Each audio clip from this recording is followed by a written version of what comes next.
Good morning student. आज हम पढ़ेंगे आवश्यक दीर्घ एवं सूक्ष्म पोषक तत्व और उनकी भूमिका। Essential macro and micro nutrients and their role.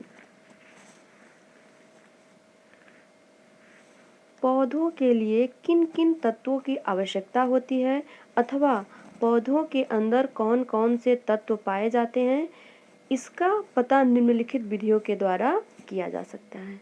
ठीक है, पौधों यानी प्लांट के लिए किन किन एलिमेंट्स की आवश्यकता होती है अथवा प्लांट के अंदर कौन कौन से एलिमेंट पाए जाते हैं, इसका पता निम्नलिखित विधियों के द्वारा किया जा सकता है। देखिए कौन कौन सी विधियां हैं। पहला है रासायनिक विश्लेषण, केमिकल एनालिसिस। दूसरा है संवर्धन प्रयोग यानी कल्चर एक्सपेरिमेंट।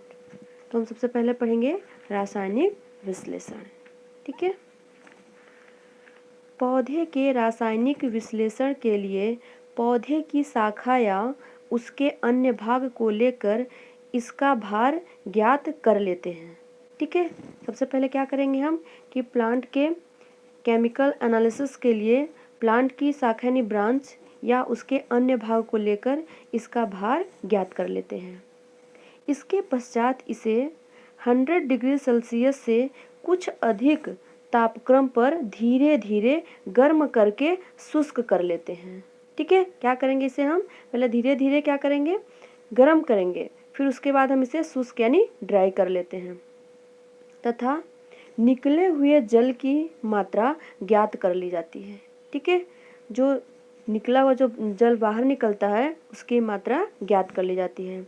सामान्य तथा काष्ठीय भागों में 50% जल तथा कोमल अंगों में 75% जल तथा रसदार अंगों में 85 से 95% तक जल उपस्थित होता है।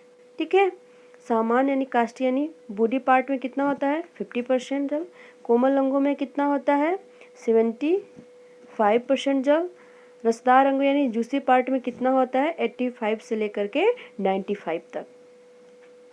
अब इस शुष्क पौधे की शाखा या भाग को धीरे धीरे उच्च तापक्रम 400 डिग्री सेल्सियस से 600 डिग्री सेल्सियस तक गर्म किया जाता है।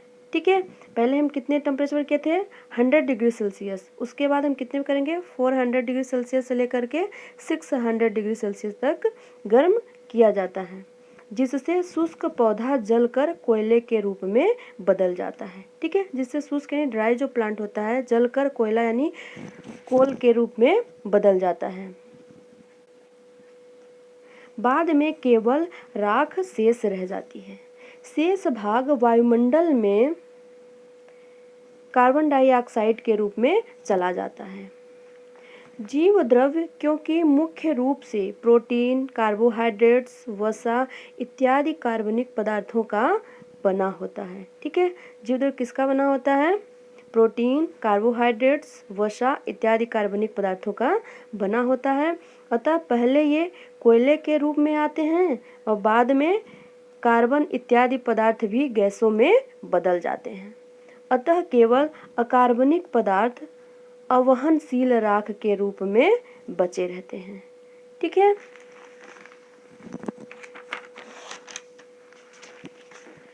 फिर दूसरा है संवर्धन प्रयोग, कल्चर एक्सपेरिमेंट। इन प्रयोगों द्वारा हम ज्ञात कर सकते हैं कि कौन कौन से तत्व पौधे के लिए आवश्यक होते हैं तथा उनके न मिलने से पौधे की वृद्धि एवं स्वास्थ्य पर क्या प्रभाव पड़ता है।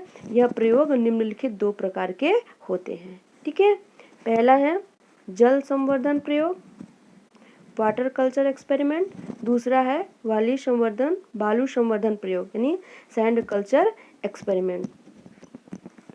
तो हम पहला पढ़ेंगे वाटर कल्चर एक्सपेरिमेंट यानी जल संवर्धन प्रयोग या हाइड्रोपोनिक्स।